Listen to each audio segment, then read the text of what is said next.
Hi everyone. So we are starting a new topic this week. So we're up to core topic 3, which is looking at nutrition lifestyle. So the first part of that is the aspect of your lifestyle or which stage of your lifestyle you're in and the types of nutrition you require depending on your physiological status. So we are looking at factors that will affect what status you are in terms of your physiology, which includes age, gender, body size, activity level, so whether you're an elite athlete or whether you're pregnant or lactating, as they will all change the amount of nutrition that you require. So we looked at the Australian Guide to Healthy Eating as part of the last topic, which gives recommendations based on an average person, depending on their age and gender, but body size, activity level, and pregnancy will change the recommended servings and amount of those foods that were suggested in the Australian Guide to Healthy Eating. So each stage of the life cycle will have different nutritional concerns that you need to take into consideration because of your physiological issue at that stage.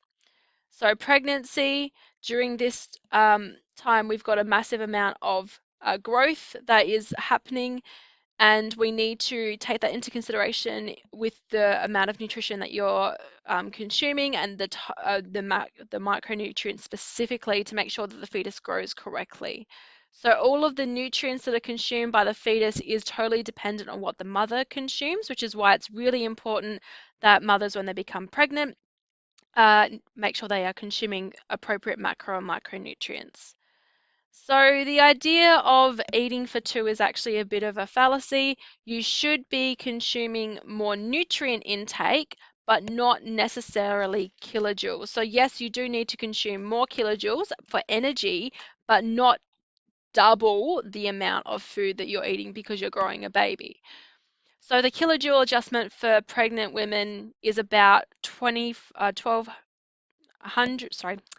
1,250 extra kilojoules during the second and third trimesters, and usually you have to add one extra serving from each of the 5 food groups recommended for the Australian Guide to Healthy Eating.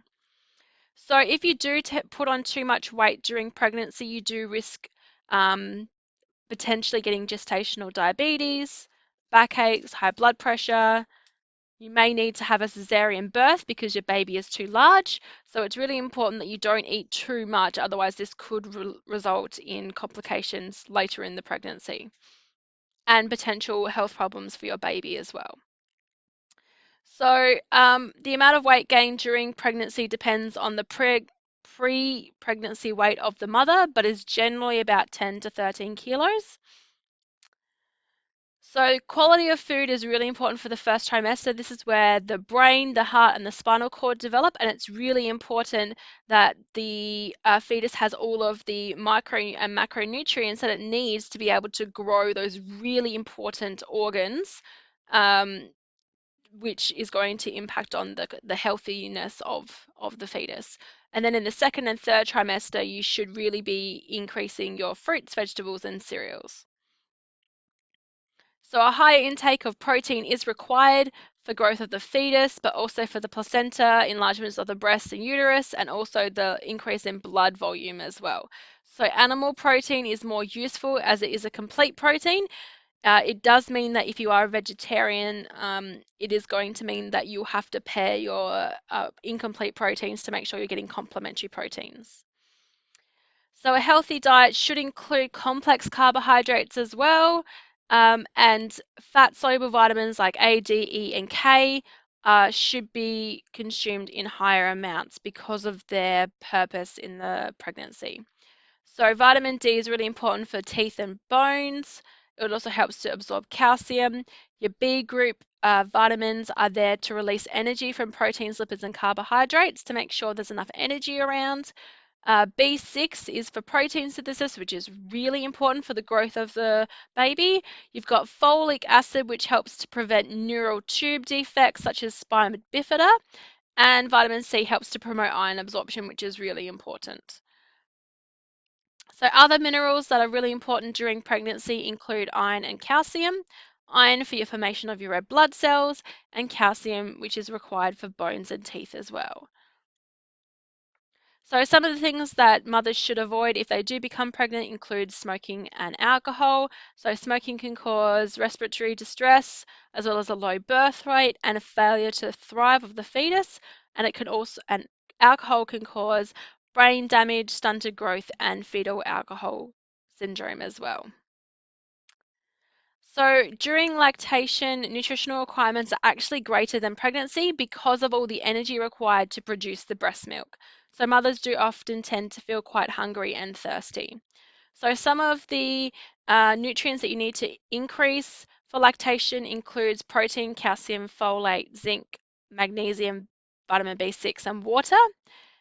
And a mother's diet needs to make sure that she's consuming uh, all of those vitamins. However, if she isn't consuming it, her breast milk will also be low in those concentrations as well.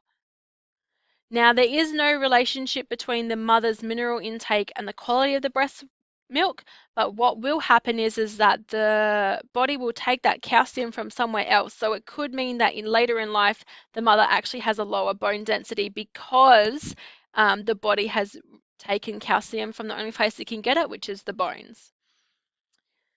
So during lactation, an increase in fruit, vegetables, breads, and cereals is really important. And breastfed babies are protected against infection by the antibodies in the milk. So babies should be breastfed for about 6 months after pregnancy, after birth. So I'm not going to go into that. You can have a look at that in the PowerPoint on Moodle. All right, so now the baby's been born and we start going through the life cycle, which you have all been through up until adolescence, which we'll talk about in a minute. So infancy, which is 0 to 1 years, is the fastest growing period of the life cycle. A newborn baby doubles their weight in the first 12 months, which is pretty intense if you think about it. So breastfeeding for the first 6 months is required or recommended, as it does help to supply the baby with all the nutrients, antibodies, and water required. So it's kind of like if you were to put all of your food together in a blender and then drink that. So breastfeeding mothers need to be careful about their diet and their medication because there can be trace amounts in the breast milk. So it's still, again, not a good idea to consume alcohol while you're breastfeeding. So if a child is going to be using formula, the hygiene must be taken into consideration when giving that formula to make sure that there's no cross-contamination, and there are actually different formulas available for different age groups as well. So after the 6 months onwards, there can be a gradual increase in solid foods, and the child actually needs to have water. So solid food should be introduced in small amounts just to be sure that there aren't any possible allergies. So after weaning, the baby may require more iron or vitamins C and D because they're not getting this from the milk. So this can be achieved from an iron-rich enriched baby cereal, fruits and vegetables, or exposure to sunlight. So no added sugar or salt should be introduced into the infant's diet at this 0 to 1 year period. Um, Babies have really sensitive taste buds and don't actually require these additives. And what can happen is that these sweet or salty flavors can actually influence the choices that they make throughout their life. Later, they might develop a really bad sweet tooth so that all they want to do is consume sugary foods, which could then result in being overweight or obese or developing type 2 diabetes later in life. So from years 1 to 12, the growing period does start to slow, but it is still pretty intense. During this time, a child will learn how to crawl, stand, walk, run, and develop coordination and fine motor skills. So high energy requirements are still needed because of the increase in activity, the growth and repair of the body tissue. There is massive growth spurt in that 1 to 12 years. So you'll need more protein, vitamin, and mineral requirements. So when it comes to routine meal times and behaviors need to be put in place to establish good eating habits. It's really hard to break habits, as I'm sure you've probably realized firsthand. So it's really important that your parents, I'm sure, had good eating habits established from an early age so that this meant that later on down the track, those habits aren't going to impact on your health. So low-fat products don't need to be used for children under 4 years because they need that energy and nutrients to meet their energy demands. So unlike us, myself as an adult, I'm not growing anymore, therefore I don't need that extra energy. So again, no added salt or sugar because it's not required. They can have natural sugars and foods that do have natural salts in them, but no added salt or sugar. And they should be consuming a wide variety of foods, including fruits and vegetables. So what will happen is when they start to go to school, they will be exposed to other food habits from other children and may decide what they choose to eat. So I'm sure all of you were probably fussy eaters as kids. I'm sure I was as well. And I'm sure your parents probably started pulling their hair out when you decided to become a bit more choosy about what you eat. So if we have a look at as we hit adolescence, what happens is we see a massive growth spurt during adolescence. And this is due to exercise as well as increase in activity. So because of this massive growth spurt, there's a huge amount of calcium that's also required, as well as protein for muscle tissue, as well as the development of the reproductive organs. So because there's an increased blood volume, there's more protein and iron required, and energy intake needs to be adjusted because of the growth of the adolescent. Will have ceased around, if we have a look, oh, if we go back the other way, it's usually that's about 12, and then it does start to drop off significantly. So you need to take that in consideration that it can result in adolescent obesity or weight gain, which is not what you want. So during this time, there are nutritional concerns around because of body image. So, which we'll be talking about, so anorexia or bulimia, for example, or the idea that men need to be manly and have a huge muscle mass and all the body image issues that come along with that. Skin can also become an issue. I'm sure all of you have had pimples as you've gone through puberty, which is a bit mean. And we can also, your eating habits will change because of peer pressure, of advertising and money. But as a teenager, you might have a part-time job, and that increase in money will allow you to have more control over what food is eaten, whether that be a good or a bad thing. So as we enter into adulthood, which is my life stage at the moment, it can be more stressful because you do move away from your family home and you create a home for yourself and you have to cook for yourself. So that may be something that you've never been exposed to before, and you can either be really good or really bad at it. So good health and diet is required at this time because growth has stopped. So your nutrient requirements are less, particularly your energy requirements are less than they used to be, and that needs to be taken into consideration when you consume your food throughout the day. So it may be that your activity becomes less as well because you have other interests like work and family. As I said before, growth is decreased, so your energy requirements will decrease as well. And alcohol, caffeine, salt, sugar, and cholesterol levels are all concerns at this stage as well that need to be monitored. So when you enter your later years, which for you will be a long time, back in the 1900s, the life expectancy was 47 years, whereas right now it's between 72 to 79. So women are expected to live longer than men. And the RDIs for adults over 50, there's actually a bit of a problem because what they need to do a little bit more investigation or research into this because what is adequate for a 50-year-old may not be adequate for a 75 to 80-year-old. So they kind of need to keep doing research to keep up with this growing life expectancy. So good health is really important in this area. So it's also difficult to achieve when the appetite is reduced.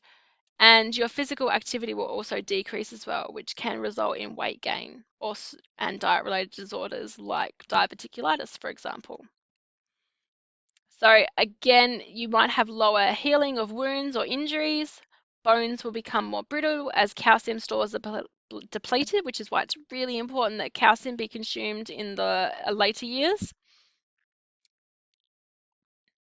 So there is a higher risk of constipation, which is why foods high in fiber are really important.